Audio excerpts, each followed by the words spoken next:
ni? Apa? Cakap apa? Like, share, and subscribe to our channel. Nama aku Faizal. Orang panggil Pejam. Nama Syafiq. Member-member semua panggil Fiku. Orang panggil Ustaz. Nama Anwar. Hobi banyak fikir lah. Tak. Tapi korang dengan kita sekarang dalam cerita Lepak Kapak. Faham tak? Kira dah lama kita tak bikin Dah lama, dalam 1 bulan lah kita bikin. Ada macam-macam peristiwa jadi. Salah satu sebab dia members kahwin. Behind the scene orang lah. Nama dia Asadi. Dia kahwin. Dia kahwin Second is pasal minggu lepas kita rekod tapi hujan lepas. Guru Satu suara pun tu tak dengar. Kalau kita post je kira boleh dapat views juga. Boleh kot? Aku rasa tak boleh. Tak boleh. Kau punya business kau macam mana? Business call pun Alhamdulillah lah okey lah. Lagi-lagi bulan Ramadan ni Walaupun Alhamdulillah ada banyak rakan-rakan seperjuangan competition lah. Competition is strong. Competition is strong tapi masing-masing Allah dah kurniakan rezeki. Sebab aku teringat kalau dalam surah ayat 6, A'udzubillahi minasyaitonirrajim, wa ma min dabbatin fil ardi illa Allahi rizquha. Maksudnya tak ada satu benda yang bergerak ataupun binatang ataupun haiwan ataupun insan yang hidup di atas muka bumi Allah kecuali rezekinya dah ditetapkan oleh Allah. That means every single one, whether sekecil semut ataupun sebesar badak. Tak. Badak tengok aku lah. Kita sama-sama badak.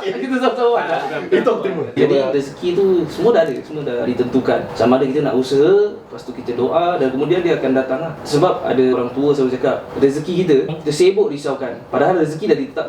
Tapi ibadah kita pernah kita terfikirkan. Kadang kita lebih sibuk fikir rezeki daripada fikir ibadah. Dia nak cakap pasal rezeki itu sendiri. Sekarang rezeki masuk kan? Masuk kat mana? Ni tempat mana ni nama dia? Dekat Nusan Motorworks kalau tersilap Memang tak silap, memang betul tempat ni adalah Nusan Motorworks. Tapi nanti kau pakai lain sikit lah dengan popiah, dengan baju kurung lah. Popiah tu bawa makan. Popiah bawa makan? Kopiah sebab mungkin kita nak menyambut bulan Ramadan. Mungkin kalau video ni dah keluar pun time bulan Ramadan. So feeling sikit lah. Jadi tempat ni membawa rezeki. Dan apa-apa kalau ada masalah ke, kau boleh datang sini je. Kalau ada apa masalah tadi? Seperti apa-apa motor punya masalah, kau boleh datang sini lah. Tapi cakap pasal rezeki, tadi kau cakap pasal rezeki, bisnes, kita pun tempat yang membawa rezeki. Seperti bisnes kedai motor ni. So aku nak tanya kau satu soalan lah. Bila kau dapat duit yang banyak, first thing apa yang kau buat? Selalunya first thing kita tengok kepada orang di sana dulu. Apa yang akan dibuat kalau dapat rezeki yang banyak? Contohlah dapat bonus 6 bulan lah. Dapat bonus 6 bulan. Enjoy. Aku tak. Kalau aku dapat duit yang banyak, first thing aku zakat. Aku sedekah. Kira aku cuci duit tu balik lah. Cuci duit? Bukan cuci duit cara yang haram lah. Bukan lihat. Tapi kalau cakap pasal cuci duit ni, istilah cuci duit tu a bit susah sikit kalau nak cari kat dalam Google juga. Sebab kalau istilah cuci duit kebanyakan dia semuanya is pasal duit Arab. Okey, cuci duit tu secara istilahnya mungkin kebanyakan ada konotatif yang negatif. Totatif. Maksudnya ada membawa maksud yang maybe kurang elok. Tapi apa yang kita mungkin nak share lah pasal cuci duit ni, maksudnya kita dapat duit, dah dapat rezeki. Kemudian kita nak mensucikan. Kalau nak sucikan duit tu, kira apa antara cara yang kita boleh buat. Contohlah dah dapat that duit macam tadi you cakap kan, dah dapat that duit. And then this duit ni misal kata dah cukup 1 tahun, lepas tu dah kena pula dengan kadar nisab. Lagi-lagi ni dah bulan Ramadan. Sama ada zakat harta kita harus dikeluarkan ke tak. Jadi benda kita nak sucikan duit tu, kita maksudnya secara tak langsung, cara-cara yang kita nak gunakan ada pelbagai. Perlu ke kita cuci duit tu? Perlu tak? Okay tapi lah. tu keuntungannya dari kita apa? Kita yang usaha sendiri apa? Actually I got one story lah. Ada satu kawan saya, dia pernah cakap, in an event whereby kita dapat duit yang banyak, dan itu adalah berdasarkan usaha kita sendiri, dan juga kita punya kudrat, dah penat lelah berpeluh, kita cari itu duit. Tapi ada orang cakap, dalam rezeki kita ada rezeki orang lain. Macam mana boleh ada rezeki orang lain sedangkan yang susah tu kita, bukan orang lain? Jadi kenapa nak kena kata macam itu? Sebab antara lain, pernah satu sahabat Nabi SAW jumpa dengan Nabi. Hadis ini diriwayatkan oleh Imam Bukhari. Ditanya, "Ya Rasulullah, bagaimanakah sedekah yang paling baik?" Kira dalam banyak kita nak give to others kan, apa yang paling baik? Dia kata yang paling baik adalah sedekah keadaan kita sihat dan juga kita tengah kedekut nak bagi. Macam tadi macam kita dah feel everything is ours, kita dah rasa berat nak keluarkan, dan kita waktu tu pula tengah sihat. Kita tahu kalau kita continue working, kerja-kerja, dengan kudrat yang kita ada, kita akan dapat banyak. Tapi Rasul cakap pada waktu itu, itulah saat yang terbaik. Sebab kalau nanti kita tahu bahawasanya satu hari nanti kalau kita akan pergi, kita tak tahu sama ada ending kita syurga ataupun neraka. Dan sedekah ni, dia membantu menjadi perisai daripada api neraka. Dan Rasul SAW pun pernah kata, you sedekah, dia tak akan berkurang. Dia akan bertambah dan terus bertambah dan bertambah. Tapi dalam masa sama, Aku yang fikir semua harta aku sedekah, kira aku dapat 2 times more lah. sekali tak dapat. Dah salahkan sedekah macam mana? Tidur kat East Coast je. East Coast plan. East Coast plan. Jangan bawa joke ni lagi. Okay. Jadi kalau misal kata kita tak dapat, memang dalam hadis lain pun Rasulullah SAW pernah mengatakan yang kita kalau misal kata orang yang non-Muslim, kalau mereka buat kebajikan di dunia, buat good deeds, charity, diorang akan dapat merupakan rezeki di dunia lah. Tapi kita akan disimpan di akhirat nanti. Dan sungguh pun begitu, rezeki kita akan dikembalikan menerusi ketaatan kita. Aku ada satu soalan. Kalau aku ada kedai macam gini, bisnes aku maju. Lepas tu ada member aku non-Muslim tapi dia cakap, aku susah. Dan aku kasih duit tu atas niat bersedekah. Dapat tak balik the same pahala dengan same rezeki? Tapi dia non-Muslim pun. Kita bila buat kebaikan tu tak kira Muslim atau non-Muslim. Cuma dalam perbuatan kebaikan yang bersifat general lah. Dia tak macam misal kata zakat. Zakat ada dia punya 8 golongan yang kena dapat. Kalau you bagi zakat kepada bukan golongan 8 ini ataupun dipanggil 8 asnaf, maka zakat tu tak dikira sah ataupun tak dikira lengkap. Jadi kalau in this case whereby you nak kasih duit, nak buat charity, kat mana-mana boleh. You nak kasih non-Muslim boleh, you nak kasih Muslim boleh. Yang penting you buat kebaikan. Dan agama Islam tu, wa ma arsalnaka illa rahmatan lil alamin. Allah berfirman, tidaklah kami menghantar ataupun mengutuskan Rasul kecuali sebagai rahmat kepada setiap alam. Maksudnya Rasul tu kan kita punya panutan, kita punya ikutan.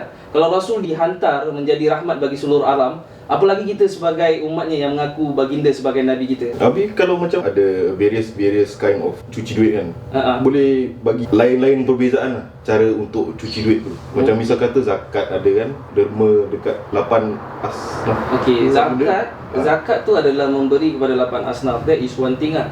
Zakat sendiri ada dua lah, ada fitrah, ada harta. Tapi yang another form yang bila kita kata infak, dia varies across every different ways. Ada wakaf. Wakaf tu maksudnya you berikan harta you kepada misal katalah masjid. Contoh you wakaf Al-Quran. Al-Quran tu kira selagi dia gunakan, selagi itulah pemberi wakaf tu akan dapat pahala. Dan pemilik kepada Quran tu adalah kembali kepada Allah. Dia tak kembali kepada masjid, tak kembali kepada pentadbir masjid ataupun sebagainya.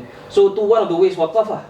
Kalau you nak infak, for example, you boleh infak. The best infak is to your saudara-saudara, your relatives. Yang terdekat, yang jauh tak kisah. Yang paling baik yang terdekat lah, seperti adik-beradik, sanak saudara. Yang mana lebih-lebih lagi yang kalau mereka memang susah. Especially how to know what's the gate adalah kalau mereka tergolong dalam fakir miskin lah. Okay, fakir miskin, what do you think? Kalau fakir miskin, macam mana dia punya perbezaan dia? Bagi pendapat aku sendiri, miskin maknanya kau tak ada makan lah. Tak ada makan, tak ada tempat tinggal. Kau nak makan pun susah, nak cari kerja pun susah. Okay. Mungkin kau ada tulang pakerat, kau boleh kerja.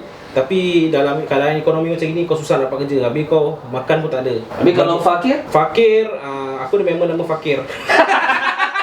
Nanti aku tanya dia. Okay, fakir. Jadi apa? Fakir. Fakir apa? Fakir apa? Fakir apa? Jangan ketawa sangat. Dia tak tahu. So fakir dengan miskin ni, kalau dalam menerusi perbahasan ulama, dia simple. Dia kalau satu hari a normal person boleh afford $10. Kalau miskin dia afford $7. Kalau fakir dia afford $3. So ni perbezaan dia. Fakir lebih dahsyat keadaan dia daripada miskin. Jadi cakap pasal fakir miskin, insya-Allah kalau walaupun ada orang tu ada kesusahan, kesusahan lain lah yang berupa motor. Datang ke mana? Nusan motor Works. Tapi sebelum kau datang, call dulu lah. jangan main walk-in. Jangan walk-in. Appointment tu lebih indah. Yeah. Apa? Janji tu lebih indah. Betul. Tapi jangan janji. Janji Melayu. Jangan janji tak terpandi. Jadi apa-apa kalau kau nak datang sini, kau Kena make a call. And where's the details? Tengok kat caption bawah, cik. Kira kat bawah sini. Apa-apa kalau ada masalah motor, datang je lah sini. Okey, siapa yang paling banyak dalam common knowledge, siapa yang paling banyak cuci duit atau menderma? Tu my knowledge lah. Yang paling banyak bersedekah adalah kita punya Prophet sendiri, Nabi Muhammad SAW. Tapi dia tak kaya dengan harta apa? Okey, kalau kita tengok sejarah, Nabi Muhammad SAW pernah jadi businessman yang sangat maju. Bagaimana dia pergi membawa barang-barang, kalau sekarang orang panggil import export lah. Kalau dulu dia akan bawa barangan dagangan isterinya Sayyidatina Khadijah. Dia pergi dan dia patah balik ke tempat asal dengan pulangan yang banyak. So people notice how is his business skill that good lah. It's because of his akhlak yang baik, dengan jujur, dengan amanah, dengan the skill set yang dia ada. So kita tahu juga dalam hadis lain yang Nabi SAW dalam bulan Ramadan ni adalah paling banyak sekali dermawan dia. So kita dalam bulan Ramadan ni mudah-mudahan kalau ada rezeki yang lebih, kita banyaklah menderma. Kalau kita tak tahu nak menderma kat mana, paling-paling lah yang kita boleh derma adalah di Lepak Kapak. Tak. Ataupun di Nusan Motor Works. Oh, boleh. Mungkin nak sponsor kan, nak menaikkan kita sama-sama membantu lah. Yang paling penting di masjid lah kalau kita nak derma lah kan. Jadi macam dulu Rasul dia berdagang naik unta ke sana ke sini. Sekarang orang berdagang naik motor. Dia hantar barang home base kan ke sana delivery Jadi lepas kau dah berapa mileage, kau kena tukar kau punya engine oil, kau kena tukar kau punya spark plug. Jadi kau datang ke mana? Datang ke Nusan Motor. Yeah.